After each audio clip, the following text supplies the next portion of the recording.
Sit down. We just start talking. I'll tell you just some cute. Oh, hello. I'm so sorry about that. Didn't know that we were filming already. So yeah, that was Daisy. I talk to Daisy more than I talk to a lot of people, except I do talk to you guys a lot. But I would say typically I talk to Daisy more than my friends. And like, if you're my friend and you're watching this, I'm shitty and I know it. So, so today we're doing a different style video. I've for some reason found this this passion, I would say lately, where I just want to talk about success, and I feel very passionate about that. I think too, as I've gotten older, I've learned to become passionate about different things besides just going to the gym. Where I think when I started my fitness, journey, it was like all I cared about was the gym, and like to be quite honest, now I'm kind of getting sick of the gym, but I still go. And I think now I'm just kind of like opening my mind to other avenues, other paths, or other things I'm passionate about. Like I stayed up super late yesterday, and I was like thinking of a title for my book that I want to write, and so just even just stuff like that, where I'm just kind of like thinking of like other ways that I can, I don't know, be good at something else. I don't know.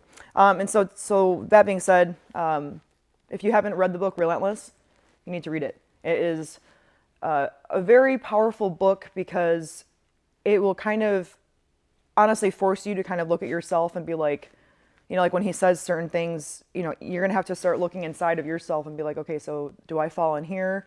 And it's like having that honest conversation about yourself of like, what am I actually versus what is my ego? So like those two things are very different. Like what your ego is and like who you are as a person, like those two things are very different. And so it kind of just forces you to kind of get out of that and to really like look within. And so, this book is by Tim Grover. He also has a great book, Winning, as well. That can be a topic for another day. But I would say that the concept of this book is to, understand the different types of personalities, characteristics of success. So there's cleaners, closers, and then there's coolers. And so it's funny because in college, Lucas actually gave me this book because back then when he was playing football and I did dance team, he was like such a cleaner. And I didn't really understand what that meant because I was just kind of like, I personally think I was driven by ego back then, and so I didn't really understand like the difference between like all these terms. And so he actually gave me this book, and he underlined a lot of it so that he could help me read, the key points in here. Which is funny because the other day he was here and we were talking about this book and like these concepts, and I'm blunt, so like I just say shit how it is. So it's like I was saying things like, it's funny because back then I was not a cleaner.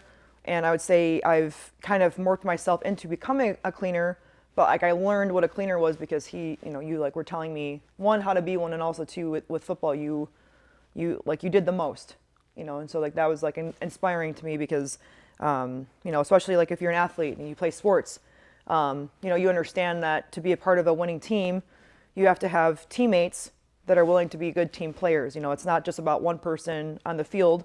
Like for example, Zach Terrell was a great quarterback, but if he didn't have, the other components of, the team, that him being a great quarterback is not relevant. Well, I don't want to say not relevant, but you get what I'm saying. So anyways, that being said, I wanted to kind of dive into, what is a cleaner, what is a closer, and then what is a cooler. So I'm going to read a little bit. Okay, and also too, to sum up, I would say these words here, he has written here, coolers are good. Closers are great. Cleaners are unstoppable. Like, that's very powerful, Yeah. Like I feel like if I was, I don't even know what I was gonna say. Never mind. Like the thing you said though was you have to have that honest conversation with yourself. A lot of people don't have that honest conversation, and everyone thinks they're unstoppable. Well, yeah, I think it's funny too because I know a lot of people personally. Like I think that some people too that they have a misconception of what actually is a cleaner. They're not self-aware enough to understand that they're not a cleaner because the way that person like lives their life, it's easy route, enabling, not doing things on their own, having other people solve their problems, like that's not a cleaner. Or driven by ego. Yeah, driven by ego. So it's like I think it's funny because a lot of people, and honestly, you might even be watching this video and you have an ego. I have no idea. But I think a lot of people misinterpret the fact of like just because you have a strong ego doesn't mean that you have one strong leadership characteristics, and then also just because you're driven by ego doesn't mean that you're a cleaner.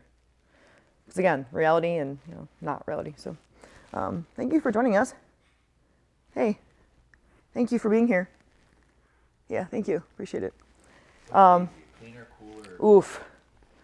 I wouldn't say she's a good team player. She's a cleaner. She cleans it up. No, I clean it up. Yeah, I clean it up. I mean, she's very. A cooler, because like No, she's just a princess. No, yeah, she's definitely not. She's like pamper me. Yeah, pamper me. I have to communicate with her when she feels like it. But if I go to, if I'm like, hey, she's not going to respond now. But other times I'm expected to yell when she yells, So anyways. Okay, so back to what I was saying. It says you can apply these standards to any group of individuals. Just look around your team, your office, your friends, your family. Everyone has a different definition of personal success. Some people allow life circumstances to decide for them. See? That's key right there. Others decide what they want and say good enough when they get it. And then there are a select few who can't even define success because they keep raising the bar on what that means. Coolers, closers, and cleaners. You'll consistently find that most people are coolers, a smaller percentage are closers, and maybe, just maybe, there's a cleaner in the group. But if there is, you probably won't realize it until the first time you see him in action, and then you'll never forget. A cooler is careful. He waits to be told what to do, watches to see what everyone else is doing, and then follows a leader. He's a mediator, not a decision maker. He's not taking sides unless he's forced to. Well, yeah, that's the majority of people, So I'm not going to say the exact, the full thing, but that's, I would say, the gist. So now a closer can handle a lot of pressure. He'll get the job done if you put him in the right situation and tell him exactly what you need him to do. He'll study all sorts of scenarios so he can anticipate what might happen, but he's uncomfortable when faced with something unexpected. Again, like in college, I was a cooler. Right. I was like mad at the world. Like, why am I failing? Why do I not get this? Or why is everyone else more successful than me? And they don't work hard, And, so like when I was first starting my fitness journey, it was like, I didn't have a sense of self of like, Miranda, like your journey's going to be hard and like, that's okay. Like I was more so, would you say like I was mad about it? Yeah. Victim. Yeah. Victim mindset. Yeah. I've talked about this several times before too, that I was a victim in my own life for a really, really long time. And again, it's so important to understand that, if you're someone and you're watching this and you don't get things easily, you have to, in your mind, tell yourself, like, this is my path and I need to accept my path for what it is and not try to compete with other people that, that get things easier or don't have to try as hard, or maybe they're naturally better at you than something. You can't be comparing yourself to those people because, those paths are not the same at all. And so anyways, back to, what I was saying, he seeks attention and credit. This is closer. And he's aware of what everyone else is doing and what others think of him. He loves the rewards and perks associated with the fame and would choose financial security over winning or success. So like that's a big thing with like, even I would say all of us as a team here. And if you guys, a little bit of backstory, if like this is your first time watching this YouTube video, I had started my fitness journey 8 years ago. Lucas has been with me the entire time. I can actually wholeheartedly say I don't think I've ever filmed myself once. I have never filmed myself once at the gym by myself with a tripod. So he's been here like literally since day one. And it was a very important concept for him and I to do this together, was to understand that we're probably not going to win for a very long time. We're probably not going to make money for a very long time. And also, we're probably going to fail a lot. And I would say I've actually become so, I would say, adjusted to failure. And now, other perspective is I get used to failure, but then I'm also not used to the, I would say, the emotional feelings sometimes that come with failure. And what I mean by that is sometimes, I've been put in situations where typically if it was less of an emotional scenario, I would handle it differently. But sometimes when I've been put in scenarios where, my personality is being attacked, or, I'm getting doubted, or I'm getting mistreated, it's like, for me, sometimes it's been very shocking to have to solve a problem while also dealing with my emotional feelings. And it's like kind of, differentiating the point of like, you can feel a type of way and like you're allowed to cry. I mean, I share this kind of stuff on my story, and I don't do it for sympathy to like, for you guys to, be like, oh my God, stop crying. Because I do see that in my DMs and I appreciate it, but like also I'm not a crybaby.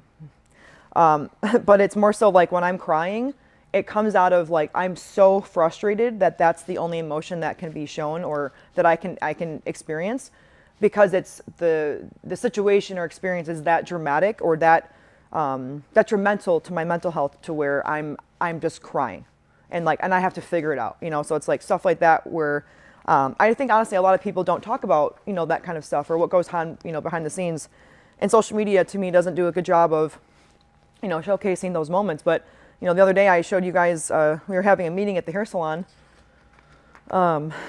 which was really funny. But we were doing that because like we are like literally in dire need of having some more help to this team. And I don't want to, utilize the word assistant, but we do need some assistance, but we are needing somebody to kind of help us. We need like a team here. Organized chaos. Yeah, organized chaos. And so now I'm going to go back to the cleaner. A cleaner is rarely understood, and he likes it that way. Here's what I'm talking about. Coolers can have an amazing game. Closers can have an amazing season. Cleaners have amazing careers. So like those things go back to the good, great, and then unstoppable. Those that all ties in. Says coolers worry about the competition and how they measure up. Closers study the competition and plan their attack based on the opponent. Cleaners make the competition study them. They don't care whom they're facing. They know they can handle anyone. And so again, back to my old self, I was intimidated, insecure, feared everything. Everyone doubted me. I was kind of more so fueled off of doubt, to where now I feel I'm actually more driven by helping others. And that's been something that I've actually grown into, as I've gotten older. I've actually become very passionate about wanting to see other people win. And I think that's, that also speaks for itself, as I went from someone that I wanted someone to like just kind of hand me shit because I was mad that, like my dad was not there, and then like I had to pay for my college, and, now I dropped out, and then everyone's kind of bullying me, and, everyone was telling me what I was going to be, to then I grew into somebody that, that doesn't ever think that way. I don't feel sorry for myself. I actually appreciate what I went through, because again, it kind of formed me to be, who I am today. And so, kind of like I would say the summary of what I'm trying to say here is, I don't think naturally we are all just like cleaners as a whole. I think that that's something that happens in stages. And I think that also goes on to maturity. And, like personally, I find myself more now to be a cleaner in business, but I'm not a cleaner in every aspect of my life. And that's something really important to understand, is that if you're a real cleaner, you understand that, one, you need a great team behind you, because you can't do everything, and also you're not very good at everything. And even back then when we were starting to, film, clips and stuff like that, I mean, you and I had an understanding that I'm not good at technology. I'm not going to sit there and be patient with the phone and create a reel. And I'm like, I don't fucking care about that. Let's just do it. Like, just you do it, And so it's just funny, because I accepted a long time ago, there are going to be things that I'm really good at. But then like Lucas is going to have better qualities than me in a lot of different aspects, because he has more of the personality of, he can do tasks and learn them on the spot. I mean, you might freak out for a second. A little bit. Yeah. Freaking out. I figured it out though. Breathe. So there's that. He has a tattoo, breathe, on his arm. So was that a troll? That was a troll. Okay. So it's like we have that, but again, Lucas has, like, his brain has the ability to be really good at a lot of different tasks, where I don't. So it's like I more so have always kind of handled the bigger stuff, bigger problems, things like that, where it's like he's been able to kind of handle the, honestly, a lot of things that I would never know how to do. I know how to do it. Yeah, but you've learned them, And so, huh? Yeah, and so now, like, there's 3 of us here, so, Cam's holding the camera if you guys couldn't tell at this point. But it's like now I would say, now it's like the 3 of us, and we're trying to all function together as a team. And it's very important to, for all of us to understand that, we're all not the greatest at everything, and we're going to be making mistakes. And as you guys probably know, if you've been following me for some time, one, I do appreciate you, so thank you. I would say you've noticed a huge change and shift in my content. I'm not constantly doing all the angles they were doing before. We've shifted a perspective of I want my content to be a lot more impactful, and so that's been an adjustment for all of us.